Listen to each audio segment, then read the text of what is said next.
Alright, this video is going to be on actually developing an image using Lightroom. And we may or may not use all of these things, but I'll kind of step you through a process I think is good. Um, there'll be also some other things. This is more of a reference video too, right? Because I'm going to teach this right in class. So let's say I have my image that I want to go ahead and develop, right? And I don't want to use these quick develop tools. I've decided this. I can just select the image and I can click develop, or I can just simply click the D key, right? And it just jumps me right into develop, okay? And so now, the funny thing about Lightroom, it's like I'm working on a preview. This isn't the image. Everything that we're going to do inside Lightroom is going to be non-destructive, and that's very important. And what does it mean to be non-destructive? It means you're not going to lose the original information. Lightroom is going to catalog what changes you want to make to this image in a different format, in a different file completely. And then when you're actually going ahead and pressing the export to develop it into a JPEG or TIFF, it applies those, and then you create a file out of that. And there's going to be a video on that, obviously. But let's just take a look at how maybe to approach developing, okay? Or how maybe I approach developing. So we see the image here. This histogram becomes very important. The histogram, now there's no such thing as a right histogram. Every image is different. A histogram is basically set up that, right, we have kind of our exposure. You can think of that as the midtones. We have a set of highlights. We have a set of whites, which is where it pretty much goes into whites with very little detail. Shadows, and then blacks, which are blacks with very little detail, right? So these 5 kind of zones of the photograph. Again, I'm going to look at this image right here, and let's say I'm happy with it, and I wouldn't say I'm extremely happy with it, right? Had a challenge of a very small macro photography is a little more difficult, you know, and this animal's moving around. So let's just say I decided this one I really like the positioning of the animal. I do like you know, kind of getting some shape from this kind of up and behind light that I had on it. But overall, a raw image really doesn't come out very punchy. Again, because there's been no, it's just trying to collect raw data, and then for you to really add that punch yourself. So one of the first things I do when I approach a photo is think about the kind of the mid-tones and everything, and ask, you know, is it in exposure? I also kind of get a little informed by the histogram here, right? And I will see this histogram shifts a little left here, right? There's nothing really out in that highlight. At the same time, the blacks drop off before they clip. We'll talk about histogram clipping, but that means that really most of the percentage of this I don't have any pure black. I do have a little details in those blacks to play with. Just I would think this image is just a touch underexposed, like just a touch, maybe 20, you know, point like a fifth of a stop, right? And I'm watching here, and I'm watching these highlights. I'm trying to make sure they don't blow out. If I wanted to, I could go ahead and type something. Maybe it's, let's see, 0.35. That's way too bright. So maybe I'm gonna put in, leave it at 0.20, right? That's nitpicking. Really, it's not a ton, I don't think, as far as the midtones are concerned, right? This is mostly covering those midtones. Again, blur is something you should look at, right? I have background blur. The creature itself, maybe it's really, because of macro photography, the depth of field is so thin. Maybe this isn't the best. Maybe I don't have my enough depth of field here, so that I have a little blur there. There's nothing I can do about that, right? That's something I'm gonna live with. Anyhow, I'm just teaching you how to use development. So I've set that overall exposure, and I think it's all right.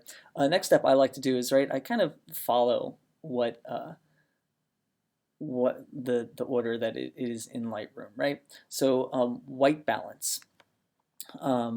Let's say now I shot this with the white balance in studio lighting. I'm pretty much sure I have the right white balance, but let's see, if I change it to daylight, you'll see it got a little bit too yellow a tinge. That's not very good, right? So I'm going to leave it as shot, because I think that's pretty true to what the animal was, right? Now, one good trick is that if you have something that you know is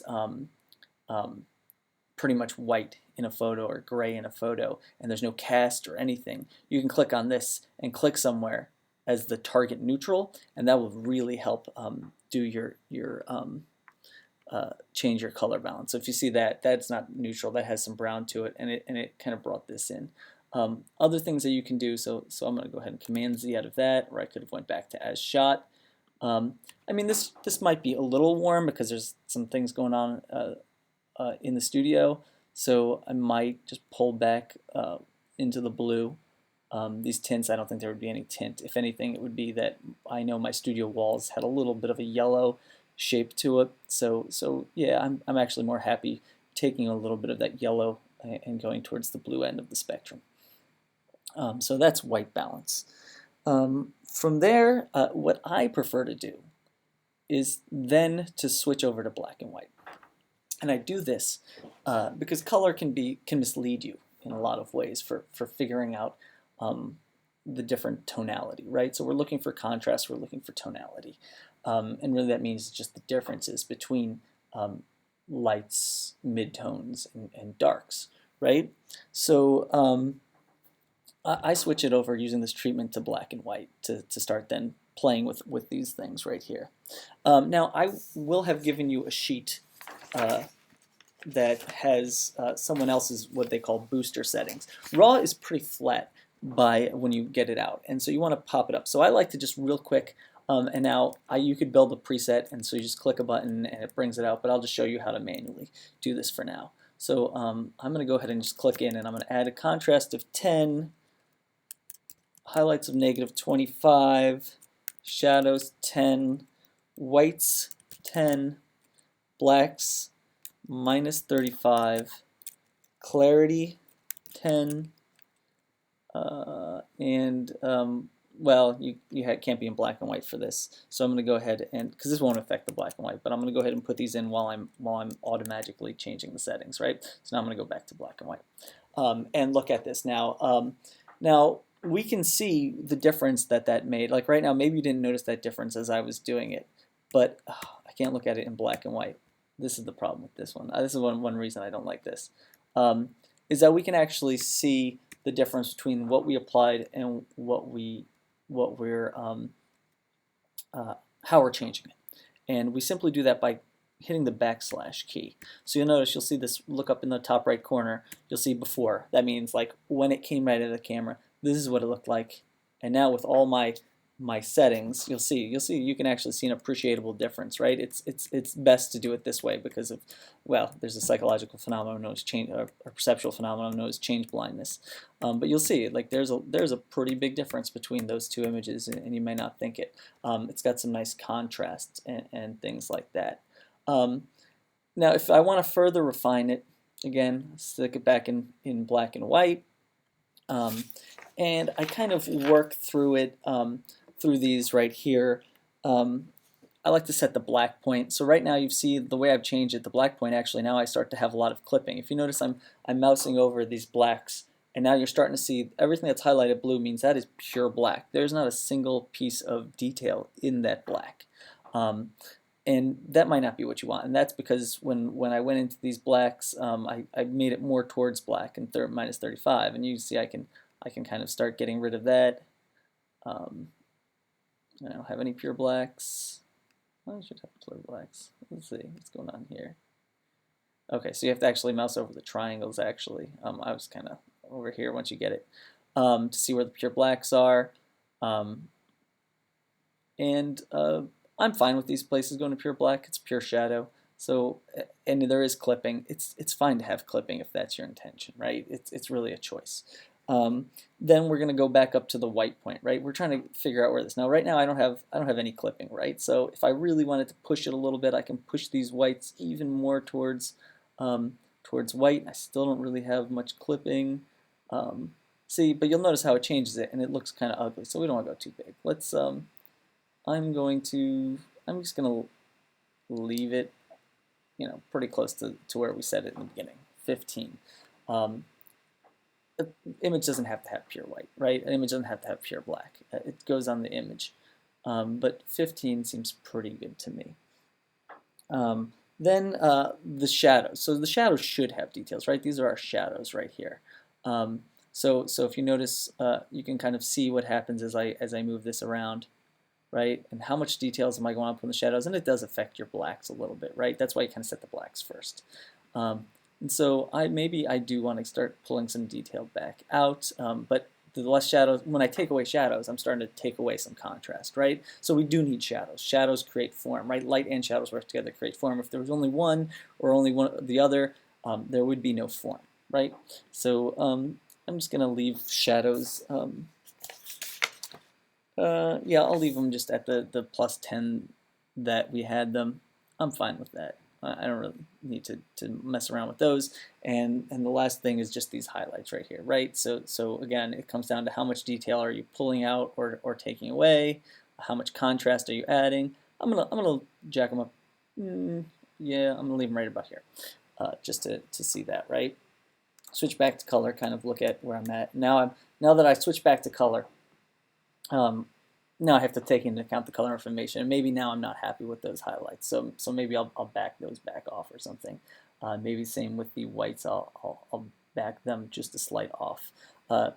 Just don't care for them. Too bright. And the truth is that we prefer shadow to overexposed whites. We're a little more forgiving about the black spots in a photo than the white spots in a photo, because the white spots pull our eyes a lot harder than the black spots kind of repel our eyes, right? So I usually will, if anything, boost a little more darks than the whites. I mean, it depends on what you're going for. If you're going for a high key photo, you might want that. Once we get there, you know, it's just like, well, let me look at it. Am I still happy with the exposure and everything? Do I want to do this? And I'd say, you know, I'm mostly happy with it. It's fine. Again, I'm going to leave, ooh, I'll change that. I'm going to leave it, whoa, plus 2.2, okay?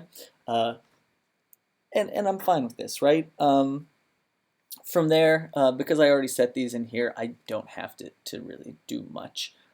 Clarity, you'll see the effects it has. It's basically like sharpening in a lot of ways, and I'll talk about sharpening. You don't want to overuse this because it'll start to look like an Instagram filter, and that's not what we're going for in this class. You know, just a little gentle plus 10 or whatever seems fine to me as far as clarity goes. Vibrance, again, you can play with this. You'll see that it's really, vibrance is really saturation versus desaturation. You know, a little pop, a little saturation, never hurts anyone. Vibrance and saturation, I don't even really know what the difference is. But saturation is pretty close to vibrance. And sometimes when you're making all these adjustments, you'll start adding a little too much to it, and so you might want to pull back on your saturation. Again, I just refer to where we have this little recipe that we started with, right? Whoops.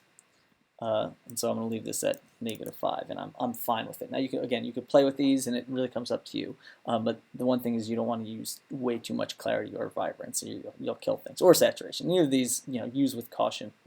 Coming through, we're not going to worry about these things, but we are going to worry about sharpening.